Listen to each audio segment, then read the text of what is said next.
The house is quiet now. Not peaceful quiet. The kind of quiet that feels like something just ended. A cup sits untouched on the kitchen counter, cold from being forgotten. Somewhere in another room, a clock keeps ticking like a distant warning.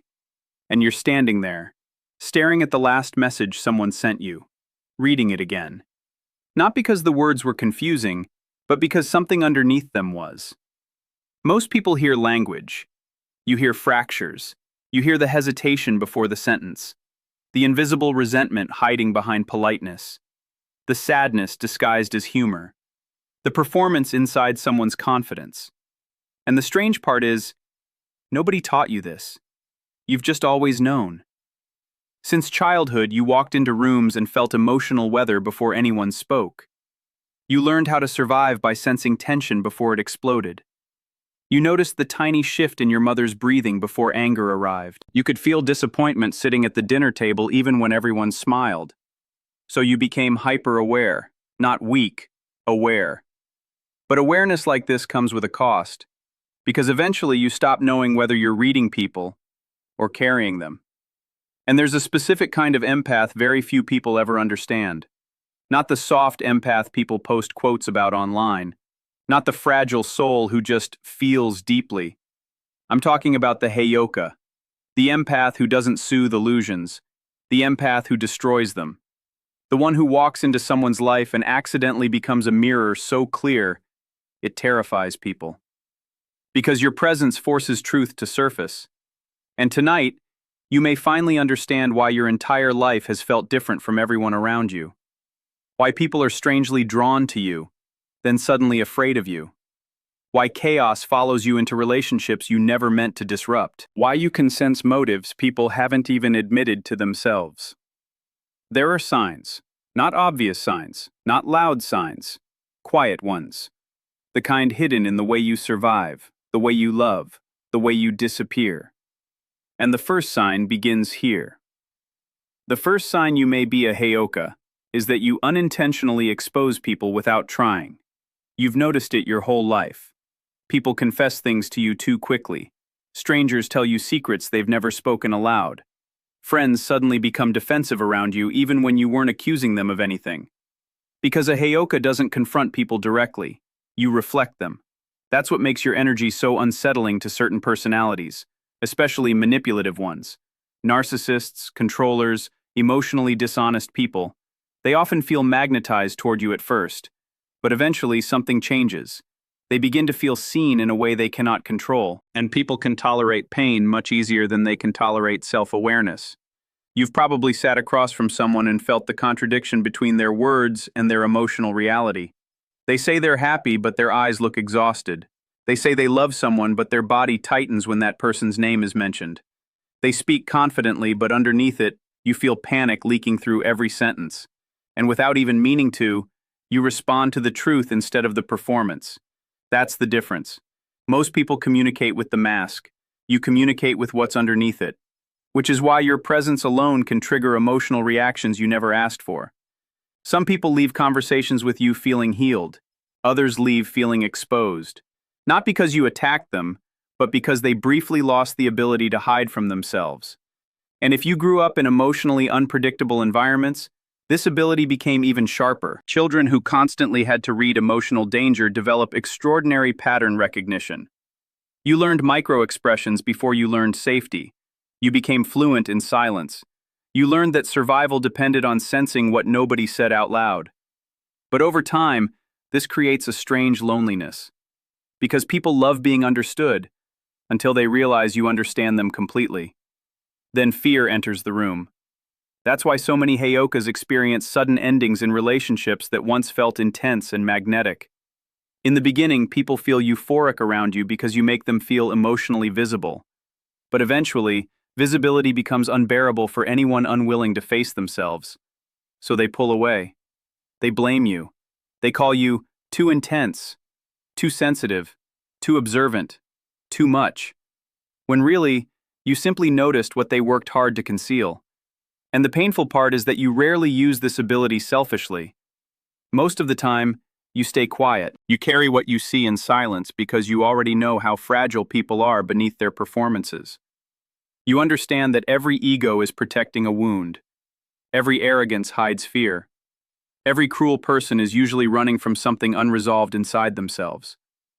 That's why Heyokas often become emotional shelters for broken people. But there comes a moment in your life when the gift becomes dangerous. Because you start abandoning yourself to hold everyone else together. You become the listener, the healer, the emotional translator, the nervous system for everyone in the room. And slowly, invisibly, you disappear. Not physically, spiritually. You stop asking what you feel. You stop honoring your exhaustion. You stop noticing how deeply loneliness has wrapped itself around your identity. Until one day, something inside you shifts. Quietly. And for the first time in your life, you begin to realize your ability to see others may have come at the cost of ever truly being seen yourself. And that realization changes everything. The second sign you may be a Heyoka is that your pain transformed into perception. Not wisdom, perception. There's a difference. Wisdom is something people admire from a distance. It sounds polished, peaceful, clean. But perception born from pain is different. It's raw, animal-like, instinctive. It lives in the nervous system.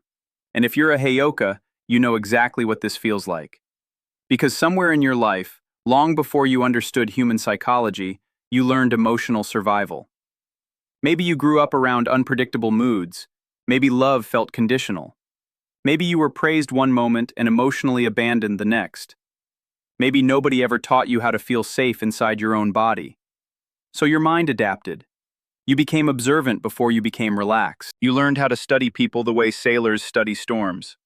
Not consciously, not dramatically, quietly. You learned which footsteps meant danger, which tone of voice meant someone was lying, which silence meant somebody was about to explode emotionally, which smile wasn't real. And eventually, your nervous system became so finely tuned, you could sense emotional shifts before they even happened.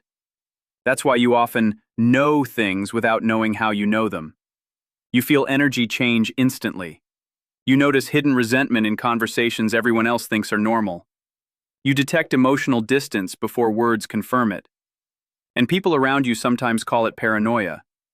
But it isn't paranoia when your instincts were trained through survival.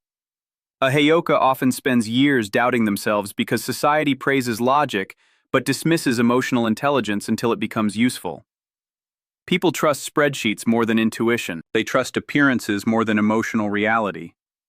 But your body remembers things your conscious mind cannot explain. That uneasy feeling you get around certain people? That exhaustion after spending time with someone who smiles too much?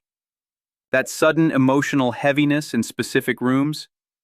Your nervous system is reading information faster than language can process it.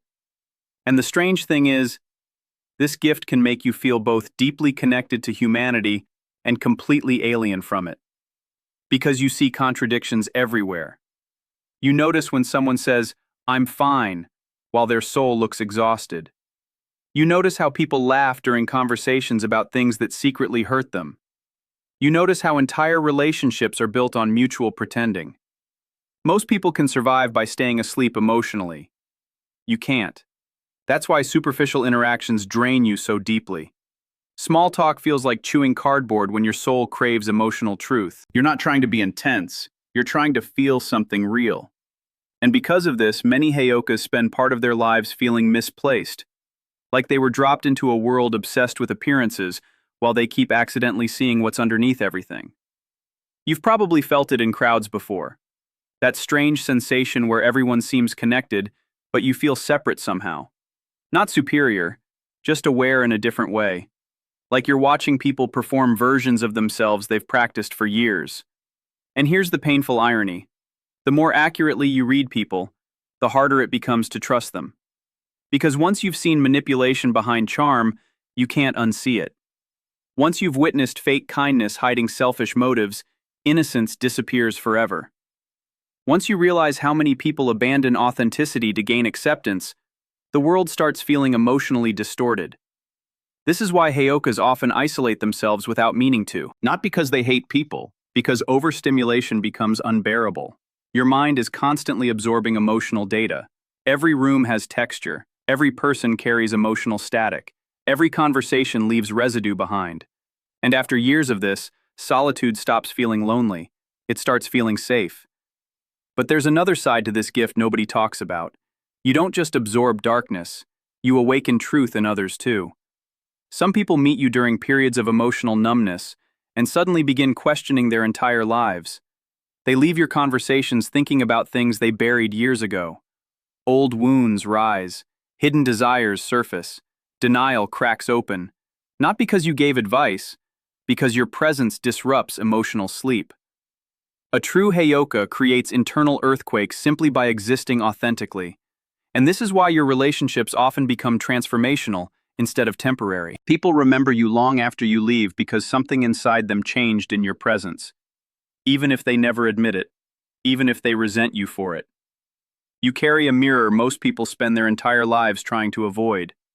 But carrying that mirror becomes dangerous when you turn it against yourself.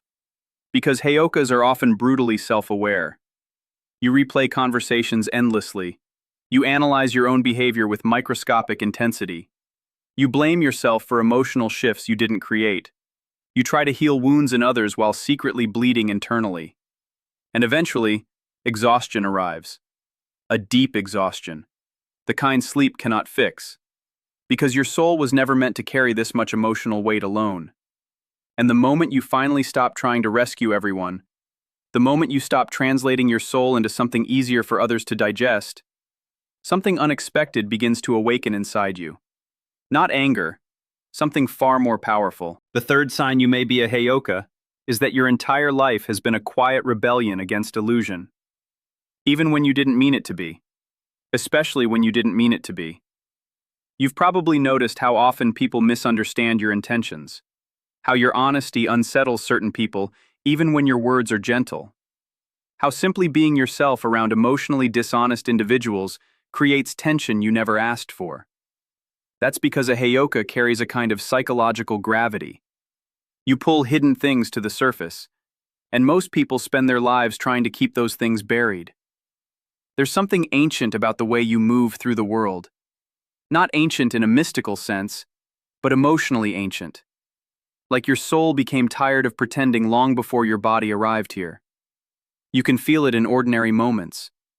Someone tells a story exaggerating their innocence, and immediately you sense the missing pieces. A friend insists they're in love, but you can feel loneliness leaking through every smile.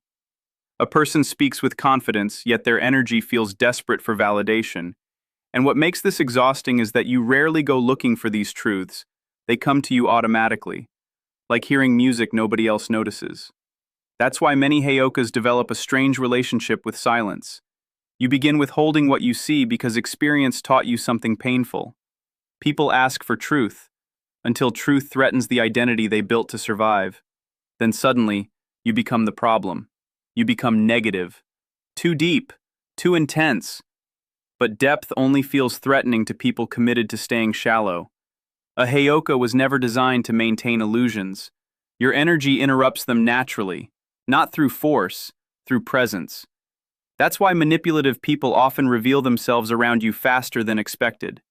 Your nervous system creates pressure without speaking. Liars begin over-explaining. Narcissists become strangely reactive. Emotionally unavailable people feel exposed when you ask simple questions. And the terrifying part is, you usually notice all of this while pretending not to. Because you understand how fragile human beings are. You know that behind every ego is a frightened child searching for safety. Behind every controlling person is fear. Behind every cruel person is unresolved pain. Behind every performance is someone begging to feel worthy. So instead of attacking people, you often absorb them. You carry their sadness. You excuse their behavior. You translate their wounds into compassion until your own emotional boundaries disappear completely. And this becomes the great danger of being a Heyoka. You become so skilled at understanding darkness that you accidentally tolerate it. You start confusing empathy with self-sacrifice. You stay too long, forgive too much, explain away disrespect because you can see the wounded psychology behind it. But insight does not protect you from damage. In fact, sometimes it traps you inside it longer. Because when you deeply understand why someone behaves destructively, it becomes harder to walk away. Your compassion keeps rewriting the story. You keep searching for the broken child inside the person hurting you. Meanwhile, your own inner child sits quietly in the corner, waiting for someone to finally choose them instead. That's the heartbreak nobody sees. The Heyoka who understands everyone often feels understood by no one. People come to you for emotional shelter, but few ask where you go when your soul becomes heavy. Few notice how tired you are beneath your calmness. Few realize that your strength was built from surviving emotional landscapes most people would collapse inside. And because you've spent so much of your life adapting to others emotionally, authenticity becomes sacred to you. You crave realness the way starving people crave food. Not perfection. Not performance. Truth. You want conversations that bleed honesty. Connection that doesn't require masks. Love that feels emotionally safe instead of psychologically confusing. But finding that becomes difficult when you can immediately sense hidden motives. Your nervous system catches inconsistencies faster than your heart can relax. You notice when affection feels transactional. You notice when apologies are rehearsed. You notice when someone loves the comfort you provide more than the reality of who you are. And over time, this creates emotional isolation so subtle, you barely notice it happening. You begin pulling away from crowded rooms, avoiding shallow interactions, protecting your energy in silence. Not because you think you're better than people, because your soul is exhausted from translating itself into languages that don't feel true anymore. And eventually, a transformation begins. Slow, painful, necessary. You stop chasing acceptance, stop shrinking your intuition, stop apologizing for what you can feel. And the people who benefited from your self-abandonment will not understand this version of you. Because the moment a Heyoka stops betraying themselves for the comfort of others, their entire energy changes. Suddenly your silence becomes powerful instead of wounded. Your absence becomes noticeable. Your boundaries become immovable. And for the first time in your life, people begin realizing they never truly understood how much of your light was keeping them warm. But the final sign. The final sign is the one that changes everything you thought you knew about yourself. The fourth sign you may be a Heyoka is that you were never meant to fit into the world that wounded you. You were meant to wake up inside it. There's a moment that happens to many Heyokas, though most can't explain exactly when it began. Maybe it arrived after heartbreak, maybe after betrayal, maybe after years of carrying everyone else until your own spirit finally collapsed under the weight. But one day, something inside you stops negotiating with pain. You wake up exhausted by performance, exhausted by emotionally one-sided relationships, exhausted by pretending not to notice what your soul has always known. And suddenly, the version of you that spent years shrinking to make others comfortable begins to disappear. Quietly. Not with revenge, not with loud declarations, with clarity. You stop over-explaining yourself. You stop begging people to understand your heart. You stop chasing closure from those committed to misunderstanding you. Because eventually, a Heyoka realizes something life-changing. Your sensitivity was never the weakness. Your denial of it was. The world taught you to distrust your intuition because intuition threatens systems built on emotional numbness. You were told you think too much, feel too much, notice too much. But the truth is, most people spend their lives disconnected from themselves. And you were born connected, painfully connected. You feel truth in your body before your mind can explain it. You sense emotional fractures hidden beneath polished appearances. You recognize loneliness behind arrogance, fear behind anger, grief behind control. And after years of trying to silence these instincts, you finally understand they were never trying to sabotage your life. They were trying to protect it.